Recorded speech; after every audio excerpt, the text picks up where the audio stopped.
ಇನ್ನು ಮಂಡ್ಯ ಮೈಸೂರು ಚುನಾವಣಾ ಅಖಾಡಕ್ಕೆ ರಮ್ಯಾ ಎಂಟ್ರಿ ಕೊಡ್ತಾರಾ ಅನ್ನೋ ಪ್ರಶ್ನೆ ಈಗ ಕಾಡ್ತಾ ಇದೆ. ಯಾಕಂತಂದ್ರೆ ಸ್ಟಾರ್ ಪ್ರಚಾರಕಿಯಾಗಿ ರಮ್ಯಾ ಕರೆತರೋದಕ್ಕೆ ಕಾಂಗ್ರೆಸ್ ತಂತ್ರ ರೂಪಿಸ್ತಾ ಇದೆ. ಮೈಸೂರು ಮಂಡ್ಯದಲ್ಲಿ ರಮ್ಯಾ ಮೂಲಕ ಮತಬೇಟೆಗೆ ಪ್ಲಾನ್ ಮಾಡ್ತಾ ಇದೆ ಕಾಂಗ್ರೆಸ್. ರಮ್ಯಾ ಜನಪ್ರಿಯತೆ ಬಳಸಿಕೊಂಡು ಮತ ಶಿಕಾರಿಗೆ ನಿರ್ಧಾರವನ್ನ ಮಾಡಿದ್ದಾರೆ. ಹಳೆ ಮೈಸೂರು ಭಾಗದಲ್ಲಿ ಜನಪ್ರಿಯತೆ ಹೊಂದಿರುವಂತಹ ರಮ್ಯಾ ಮಾಜಿ ಸಂಸದೆ ಕೂಡ ಹೌದು. 2023ರ ವಿಧಾನಸಭಾ ಚುನಾವಣೆಯಲ್ಲೂ ರಮ್ಯಾ ಕ್ಯಾಂಪೇನ್ ಮಾಡಿದ್ರು. ಸಿದ್ದರಾಮಯ್ಯ ಹಾಗೆ ಮಹದೇವಪ್ಪ ಪರವಾಗಿ ರಮ್ಯಾ ಪ್ರಚಾರವನ್ನ ನಡೆಸಿದ್ರು. ಲೋಕಸಭೆ ಚುನಾವಣೆಯಲ್ಲಿ ರಮ್ಯಾ ಮೂಲಕ ಮತಗಳಿಗೆ ಗಾಳ ಹಾಕೋದಕ್ಕೆ ಕಾಂಗ್ರೆಸ್ ತಂತ್ರವನ್ನ ರೂಪಿಸ್ತಾ ಇದೆ. ಪ್ರಮುಖವಾಗಿ ಮಂಡ್ಯ ಮೈಸೂರು ಭಾಗದಲ್ಲಿ ಚುನಾವಣಾ ಅಖಾಡಕ್ಕೆ ರಮ್ಯಾ ಎಂಟ್ರಿ ಕೊಡುವಂತಹ ಸಾಧ್ಯತೆ ಹೆಚ್ಚಿನದಾಗಿದೆ. ಅವ್ರನ್ನ ಸ್ಟಾರ್ ಪ್ರಚಾರಕಿಯಾಗಿ ಬಳಸ್ಕೊಳ್ಳೋದಕ್ಕೆ, ಅವ್ರನ್ನ ಕರೆತರೋದಕ್ಕೆ ಕಾಂಗ್ರೆಸ್ ಈಗಾಗಲೇ ತಂತ್ರವನ್ನ ರೂಪಿಸ್ತಾ ಇದೆ. ಮಧುಕೇಶ್ವರ್ ಹೆಗಡೆ ಜೇನು ಕೃಷಿಯಿಂದ ವರ್ಷಕ್ಕೆ 50 ಲಕ್ಷ ಗಳಿಸ್ತಿದ್ದಾರೆ. ನೀವು ಕೂಡ ಅವರಿಂದ ಕಲಿಬೇಕಾ? ಅವ್ರ ಜೊತೆ ವಿಡಿಯೋ ಕಾಲ್ನಲ್ಲಿ ಮಾತಾಡಬೇಕಾ? ಈಗಲೇ ಫ್ರೀಡಮ್ ಆ್ಯಪ್ ಡೌನ್ಲೋಡ್ ಮಾಡಿ. ಈ ಬಗ್ಗೆ ಮತ್ತಷ್ಟು ಮಾಹಿತಿ ನೀಡ್ತಾರೆ ನಮ್ಮ ಪ್ರತಿನಿಧಿ ದಿಲೀಪ್. ನಮ್ಮ ಜೊತೆ ನೇರ ಸಂಪರ್ಕದಲ್ಲಿ ಜಾಯ್ನ್ ಆಗ್ತಾ ಇದ್ದಾರೆ. ದಿಲೀಪ್, ಮಂಡ್ಯ ಹಾಗೆ ಮೈಸೂರು ಭಾಗಕ್ಕೆ ರಮ್ಯಾ ಅವರನ್ನ ಪ್ರಚಾರಕ್ಕೆ ಕರೆತರೋದಕ್ಕೆ ಕಾಂಗ್ರೆಸ್ ತಂತ್ರ ರೂಪಿಸ್ತಾ ಇದೆ ಅಂತ ಹೇಳಲಾಗ್ತಾ ಇರುವಂಥದ್ದು. ಎಷ್ಟರ ಮಟ್ಟಿಗೆ ಇದು ಕಾಂಗ್ರೆಸ್ಗೆ ಒಳ್ಳೇದಾಗುತ್ತೆ, ಲಾಭ ತರುತ್ತೆ ಅಂತ?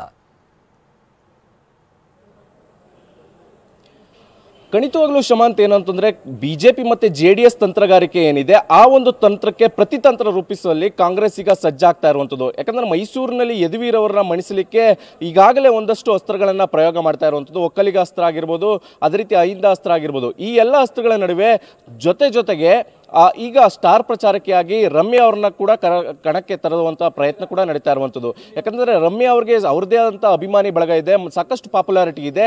ಈ ಕಾರಣದಿಂದ ಅವ್ರನ್ನ ಬಳಸ್ಕೊಂಡ್ರೆ ಸಾಕಷ್ಟು ಅನುಕೂಲ ಆಗುತ್ತೆ ಅನ್ನುವಂಥ ನಿಟ್ಟಿನಲ್ಲಿ ಕಾಂಗ್ರೆಸ್ ಒಂದು ಪ್ಲಾನ್ ಮಾಡಿರುವಂಥದ್ದು. ಯಾಕಂದರೆ ಯದುವೀರ್ ಅವರ ಪಾಪ್ಯುಲಾರಿಟಿ ಕೂಡ ಸಾಕಷ್ಟು ಇರುವ ಕಾರಣಕ್ಕೋಸ್ಕರ ಅವ್ರನ್ನ ಮಣಿಸಲಿಕ್ಕೆ ಈ ಎಲ್ಲ ಪ್ರಯತ್ನಗಳನ್ನು ಕೂಡ ಮಾಡ್ತಾ ಇರುವಂಥದ್ದು ಕಾಂಗ್ರೆಸ್.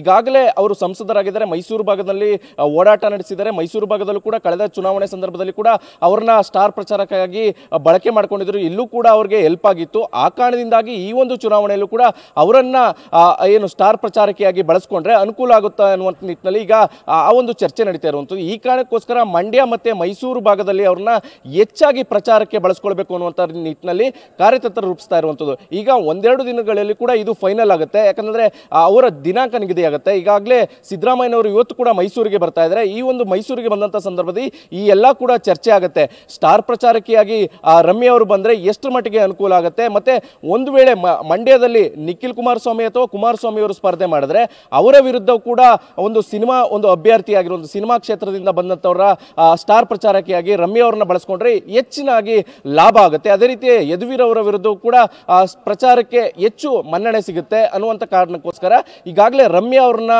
ಪ್ರಚಾರಕ್ಕೆ ಕರೆತರಲಿಗೆ ಸಾಕಷ್ಟು ಪ್ರಯತ್ನವನ್ನ ಮಾಡ್ತಾ ಇರುವಂಥದ್ದು. ಶಮಂತ್, ಧನ್ಯವಾದ ದಿಲೀಪ್ ನಿಮ್ಮೆಲ್ಲ ಮಾಹಿತಿಗಾಗಿ.